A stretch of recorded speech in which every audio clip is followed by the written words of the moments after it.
The announcement of Pilgrim's Traverse has finally convinced you to give Deep Dungeons a try. However, if you want to dive in when the patch arrives, you'll first have to reach the checkpoint in Palace of the Dead. And rather than waiting on strangers in Party Finder, you've decided that you're going to go it alone. And given that players regularly do all 200 floors solo, that's not exactly a hard task to do, especially with the recent changes. The first step is obviously going to be actually unlocking Palace of the Dead, which is going to require you to complete the quest The House That Death Built in Gridania. This quest will eventually bring you to Quarry Mill, where this NPC will allow you to enter the palace. But before actually going inside, there are a few things you're going to want to know. First, it's generally a good idea to eat food anytime you head into the dungeon, as it will provide some extra durability, though it won't give you any of the damage stats, so the type of food doesn't really matter as long as you're getting the extra health. The second thing to note is that your level and gear does not matter in Palace of the Dead. While you do have to be at least level 17 to do the quest, you can go in with any job even if they're only level 1. This is because deep dungeons have their own leveling and gearing systems. Anytime you enter the dungeon from the first floor, you'll always be starting at level 1, and the strength of your armor and weapons is going to be determined by a resource called Aether Pool, which is exclusive to deep dungeons, and you'll usually find this resource in silver chests or upon beating bosses in the dungeon. And while your level will reset to 1 anytime you start a new run from the first floor, your Aether Pool is actually going to be carried over between runs, meaning the more you do the dungeon, the easier all future runs are going to become. Now, when it comes to choosing a job to take in, all are technically capable of clearing the whole palace solo, but some are definitely going to struggle more than others. If you just want to take in the best option, Machinist is often considered the king of palace. Being arranged means they can kite infinitely, and they boast the highest DPS of the role. Also, Headgraze is an incredibly powerful tool that makes it so you never have to really worry about mimics. The only real downside to Machinist is the fact that their only sustain is second wind, so you're going to have to rely more on potions. However, if you don't want to use Machinist, some other strong options include Summoner, Red Mage, and any of the tanks. Once you've chosen your job to take in, speak to the NPC in Quarry Mill, then select the first option and choose one of your 2 available save slots. Choose to enter as a fixed party, as this is how you go in solo. Now, before we cover the actual floors, let's talk about some general tips for the palace. Upon entering, your immediate priority should be leveling. A common mistake a lot of people are going to make is rushing the floors too quickly. However, until you reach level 60, you want to clear each floor thoroughly, as the extra levels will drastically increase your survivability and damage. While exploring, you'll also want to make an effort to open every chest you see, for which there are a total of 3 different types. Bronze chests can have items like potions, phoenix downs, and pot shards, which are an item you can trade at a vendor outside the dungeon. Silver chests, as mentioned earlier, are going to be the main way that you improve your Aether Pool, and these are going to be the top of top priorities early on, because that is going to be how you increase your damage and defense. And lastly, we have gold chests, which contain special items called Pomanders, which provide unique buffs exclusive to the deep dungeons. Pomanders are incredibly valuable, offering effects such as increasing damage, crowd control, or even automatic resurrection. However, you can only ever carry 3 of each type, so you do have to use them somewhat wisely.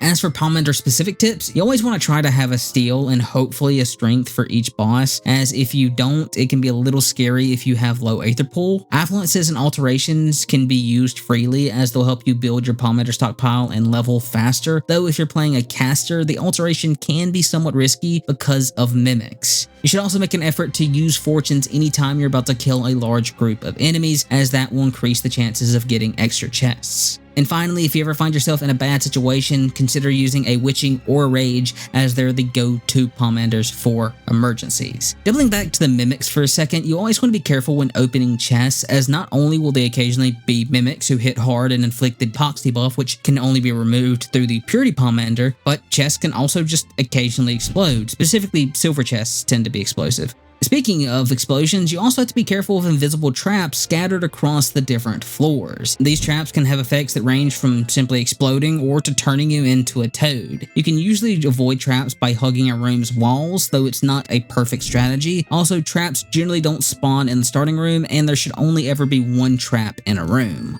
Other than traps, you'll also need to be wary of floor effects. Occasionally upon entering floors, you can get buffs or debuffs. Most aren't that bad, however, if you ever get no items plus gloom, consider using a Serenity to remove it, as these floors can be particularly dangerous. Also, something incredibly important to note is that no knockback floors make the Rage Pomander completely useless. And the final thing that we need to talk about is the fact that Palace has recently seen some pretty big changes. Specifically, Square has made it far easier to get Aether Pool, significantly increasing the amount you get from killing bosses, and more importantly, they've made it so sustaining potions actually drop in the dungeon, and they drop rather often. Now, these potions are incredibly strong, and you'll want to be using them constantly, as they essentially trivialize the whole process of reaching the checkpoint. But with these general tips out of the way, let's move on to the actual floors. That is, after a word from our sponsor, which is actually somewhat relevant. Something to know about deep dungeons is if you die while solo, that's it. You'll have to start all over. So an ill-timed lag spike, or God forbid a disconnect, is one of the worst feelings you'll ever encounter while diving into one of the dungeons, which is where our sponsor comes in. Exit lag is a program that aims to reduce your latency by finding the best possible connection from your computer to the game's servers. And while it won't work as a miracle cure, turning your 200 ping to 20, exit lag can realistically take you from unplayable to manageable. Of course, the effects will vary from person to person, as it can only do so much to help your connection. Thankfully, you can test how effective exit lag is for you by trying their 3-day free trial that, most importantly, at least for me, doesn't require you to input payment information, something I wish more companies would do. Now, if you find that exit lag does make a big difference for you and you do want to commit to a purchase, you can use the link in the description or code PONZIPLAN at checkout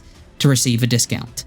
Anyways, back to the palace. Floors 1 to 10 are pretty safe. The only thing that you really need to be on the lookout for are the palace hornets, as like any other hornet enemy, if you don't kill them fast enough, they'll cast Final Sting, which is going to hurt a lot. The first boss is Deathcase, who doesn't really do anything of note. He hits a little hard if you have low Aether Pool, so you might want to pop a steal, though a sustaining should be more than enough. Just kite him around the arena until he's dead. Floors 11 to 20 are a bit more dangerous, mostly because of the palace slimes, which have an enrage timer that, if not killed fast enough, will cause them to explode, and it will kill you. So never fight more than one at a time, and if you find yourself in a situation where you are, you're gonna want to use a witching. Now, there is one more thing you need to be wary of, though it is incredibly unlikely to happen. On these floors, you'll have a roaming cobra enemy that by itself isn't that dangerous. However, they do have a very special interaction, and that is, if you step on a frog trap, they will instantly kill you, so be careful if you ever get toted. The floor 20 boss is yet another simple fight. All you need to do is avoid their AoEs and kill their adds as they spawn. Again, they don't really hurt that much, so a sustaining should be more than enough, but if you find yourself taking too much damage, pop a steal.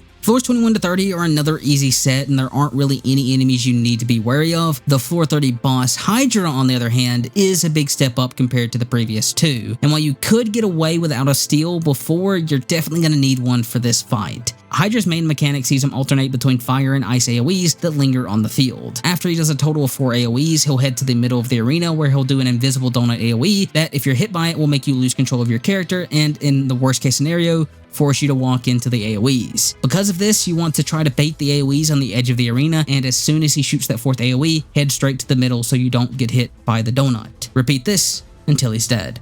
Floors 31 to 40, you're going to see the enemies hitting harder, but beyond that, there aren't any enemies you need to worry about. By this point, you should also reach level 60, so you can start speeding through the floors rather than full clearing them. The floor 40 boss, Ixtib, is going to be the hardest of the 5 you'll be facing. He spams AoEs, summons adds, and casts Scream, which combos with the adds Tornado to deal lethal damage. Because of this, the big thing you have to focus on is killing his adds as fast as possible, because if you don't, the chances are you're going to die. And beyond that, just avoid his AoEs until you bring him down. Floors 41 to 50 are basically a victory lap, and because of that, you can start spamming your Pomanders and just blaze through the floors as fast as possible. The floor 50 boss is going to be a familiar character, Ida, and she's pretty straightforward. Just kite her around the arena and dodge her AoEs. But once you've taken her down, that is it. You've unlocked the checkpoint and, by extension, gained access to the other deep dungeons. If you found this guide helpful, please consider liking the video and possibly subscribing to the channel, and maybe consider checking out one of my other guides or even my other channel where I play different types of games. And if you're still here, thank you for watching, and I'll see you next time.